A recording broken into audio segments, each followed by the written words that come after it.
안녕하세요. 탑티어 주식방송입니다. 반갑습니다. 자, 이번 영상은 대한전선 매매 전략 알아보도록 하겠습니다. 오랜만에 이 종목 영상을 업로드 해드리지 않나. 그만큼 최근에 차트 모습이 굉장히 지루하죠. 약간은 불안하기도 하고, 그쵸?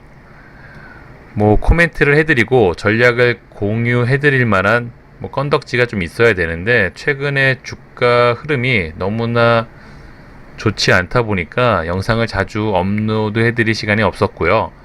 그래도 조만간에 좋은 소식으로 좀 영상을 업로드하는 시간이 많이 나오지 않을까, 그런 기대감을 한번 가져보도록 하겠습니다. 최근 대한전선의 주가 흐름이 썩 좋지만은 않습니다. 3,000원이라는 라운드 피겨를 깨고 잘 지지를 해줬던 그런 가격대를 이탈을 하더니 전형적인 시장 수혜주처럼 거래대금 줄고요. 주가는 하염없이 하락을 하고 있습니다. 이 종목을 매매하는 입장에서, 보유하고 있는 입장에서 최근의 차트 모습은 굉장히 불편하다. 저 역시도 마찬가지고요. 하지만 그럼에도 불구하고 이 종목은 그 어떤 시그널도 손절을 해야 된다, 매도를 해야 된다, 도망가야 된다라는 시그널은 전혀 보이지 않습니다. 거래대금이 터지면서 큰 하락음봉이 나온 상황도 아니고요. 숨어있는 큰 악재, 돌발 악재가 나온 상황도 아니다. 그렇다는 건 지금까지 들어온 엄청난 거래대금이 아직 다 소화가 되지 않았을 가능성이 높기 때문에 향후 주가의 움직임은 하락보다는 상승 가능성이 훨씬 더 높다, 그렇게 해석을 하는 게 맞고요. 다만 최근 완벽하게 시장에서 소외되고 거래대금이 줄고 있다. 그렇다는 건 그 어떤 종목도 시장에서 소외된다는 건 주가가 하락을 벗어날 수가 없죠. 그런 관점에 지금 대한전선은 거기에 해당이 되지 않나, 그렇게 해석을 하시는 게 맞으실 것 같고요. 다만 이 종목이 3,000원이라는 강력한 라운드 피겨를 그동안 세력형들이 잘 지지를 해줬는데 시장 영향도 없지 않아 크겠죠. 세력형들이 이 부분을 잘 주가 관리를 미흡하게 하다 보니까 아무래도 거기에 걸맞는 하락 추세가 좀 이어지고 있지 않나. 다행히 저 같은 사람은 워낙 경험치가 많다 보니까 이런 부분에서 내가 감당할 수 있는 비중 조절을 본능적으로 잘 하지만, 우리 개투들, 특히 초보 주린이 분들은 이 종목을 이런 구간에서 크게 매수를 해놓고 비중 조절도 안 된 상황이라면 지금의 주가 하락이 굉장히 공포스럽기도 하고요. 불안해 하실 거라는 게 느껴집니다. 그럼에도 불구하고 지금 이 종목의 하락 시그널이 나온 거는 그 어떤 것도 없다. 자, 이런 부분에서는 잘 감수하고 인내심을 가지는 게 가장 필요하고요. 다만 할 수 있는 최선, 제가 추천드리는 전략도 내가 감당할 수 있는 비중 조절은 반드시 해둘 필요가 있다. 그래야지만 주가가 떨어졌을 때도 대비를 할 수 있고요. 주가가 상승을 했을 때도 거기에 걸맞는 또 전략을 취할 수가 있을 겁니다. 어떤 종목이든 아무리 좋은 재료를 갖고 있다고 하더라도 비중 조절이, 가격에 맞는 비중 조절이 들어가지 않는다면 굉장히 큰 리스크가 생긴다는 거, 특히 대한전선을 통해서도 많이 공부가 되었으면 하고요. 자, 최근에 같은 시장 주도주의지만 진원생명과학처럼 조정도 짧게 상승 패턴을 또 만들어가는 또 시장 주도주도 있는 반면에, 대한전선처럼 완벽히 시장에서 소외되고 차트 흐름이 굉장히 불편해지는 지루한 차트 모습을 만들어가는 주도주도 있다. 그런 걸 차이점을 좀 공부를 하였으면 좋겠고요. 자, 대한전선은 지금 조정 구간에 한 10일, 한 달 반 가까운 시간이 지났습니다. 과거에 끼 있는 종목들의 조정 패턴 기간을 상세하게 알려드렸었죠. 최소 2달 정도는 걸린다. 자, 그런 관점으로 봤을 때 대한전선은 좋게 해석을 한다면 그냥 조정 구간을 이어나가고 있다. 그런 구간 안에서 차트가 좀 이쁘게 만들어지기를 기대를 했는데 그렇지만 않을 뿐이지, 역시나 조정 구간을 이어나가고 있는 관점은 똑같다고 해석을 하는 게 맞지 않을까, 저는 그렇게 지켜보고 있습니다. 사실 대한전선에 대한 과거 자료를 보내드리는 건 의미가 없겠고, 재료 자체는 특히 호반 기업가의 피인수 관련으로 가장 강력한 재료가 있다고 생각을 하시면 되실 거고요. 그 이후에 추가적인 재료가 지금 한 달 가까이 나오고 있지 않다. 그게 좀 아쉬운 부분인 거죠. 과거에 시장 주도주였고 현재 눌림 구간. 자, 눌림 구간에서 가장 중요한 부분은 역시나 감당할 수 있는 비중 조절, 저점 매수를 할 수 있는 기회, 그렇게 생각을 하시고요. 기다림과 인내심이 필요한 구간입니다. 자, 저 역시 이 종목을 쉴 새 없이 매매를 했죠. 뭐 이런 구간에서도 심지어 이런 구간에서도 계속 매매를 하고 있습니다. 그러나 오랜 기간 이 종목을 매매를 했죠. 앞에 보여드린 것처럼 상승 구간부터 조정 구간에도 쉴 새 없이 매매를 하고 있습니다. 보시는 것처럼. 다만 최근은 특별히 매매할 수 있는 부분이 없었죠. 이 부분 마지막 수익 실현 후 한 12일 그때부터는 저점에서 물량만 슬쩍슬쩍 사고 있습니다.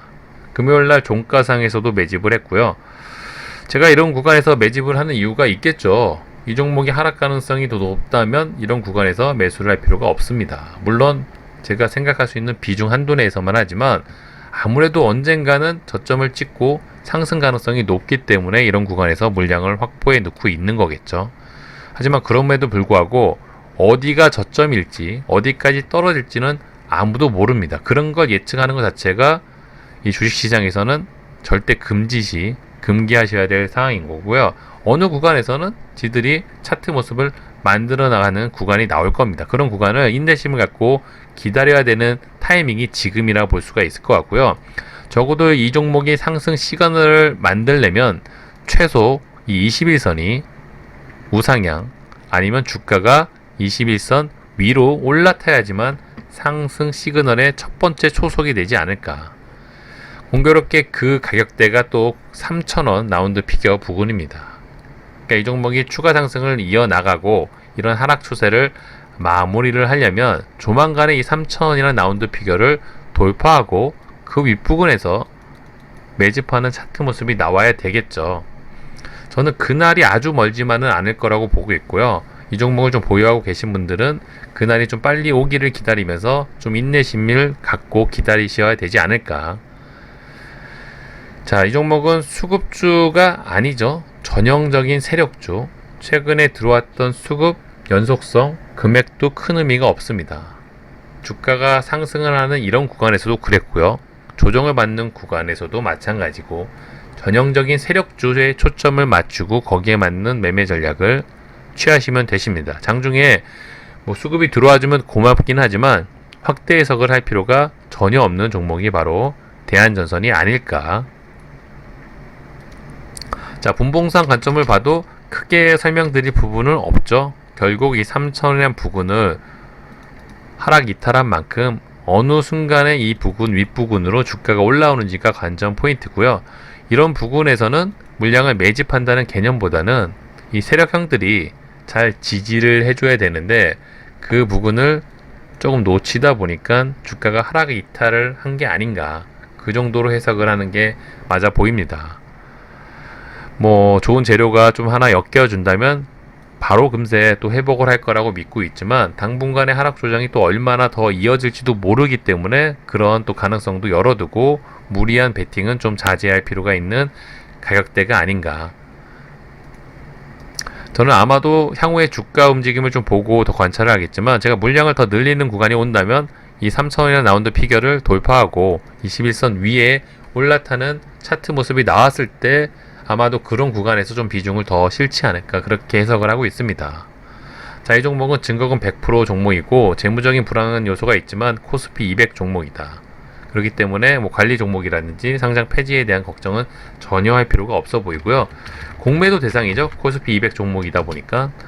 하지만 저번 영상, 뭐 최근 영상에도 말씀을 드린 것처럼 이 공매도 후보지만 공매도 비중이 굉장히 낮다. 보시는 것처럼 비율이 굉장히 낮죠. 기껏해야 2%대.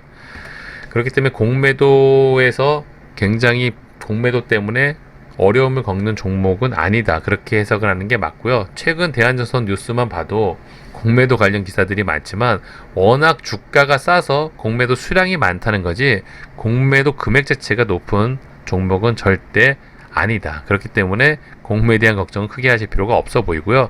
최근 수급에서 은행이 매도세를 신경을 썼지만 은행 매도세 보시는 것처럼 앞전 매도세에 비하면 굉장히 작습니다.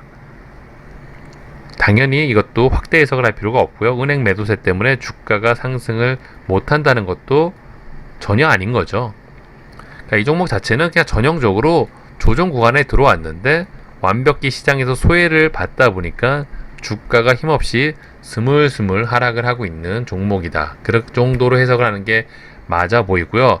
저는 여전히 이 종목은 들어온 거래대금, 이게 지금 빠져나갈 수 있는 공간이 없었습니다. 그렇다면 얘네들이 이탈하기 위한 어떤 파동을 만들어낼 가능성이 굉장히 아주 높은 확률로 있다고 생각을 하고 있고요. 그 구간을 우리는 기다리고 있다. 그렇기 때문에 이런 구간에서 자기가 감당할 수 있는 수준 한도 내에서 매집만 잘 해두시면 크게 걱정을 할 필요는 없어 보이고요. 그동안 오랜 기간 고통을 준 만큼 또 빠른 시일 안에 이쁜 차트 모습을 만들어주지 않을까, 저는 그렇게 기대를 하고 있고 그런 구간에 맞춰서 타이밍을 재고 있습니다. 자, 많은 우리 개투들이 고통스러워하는 종목인 만큼 또 관심도가 워낙 높았던 종목이죠. 이런 차트 모습이 이어진다면 그 누구도 고통스럽지 않은 사람은 없을 겁니다. 언제 그랬냐는 듯이 또 주가가 빠른 시일 안에 우상향 차트 모습을 만들어내줘서 우리 개미 투자자들이 웃을 수 있는 날이 왔으면 좋겠네요. 그쵸? 저도 응원을 하고 저도 물량을 싣고 있는 만큼 조만간에 또 좋은 소식으로 영상을 업로드하는 시간이 오지 않을까, 그렇게 기대하도록 하겠습니다. 자, 이번 영상은 여기서 마무리하도록 하고요. 구독과 좋아요 잊지 말아주세요. 감사합니다.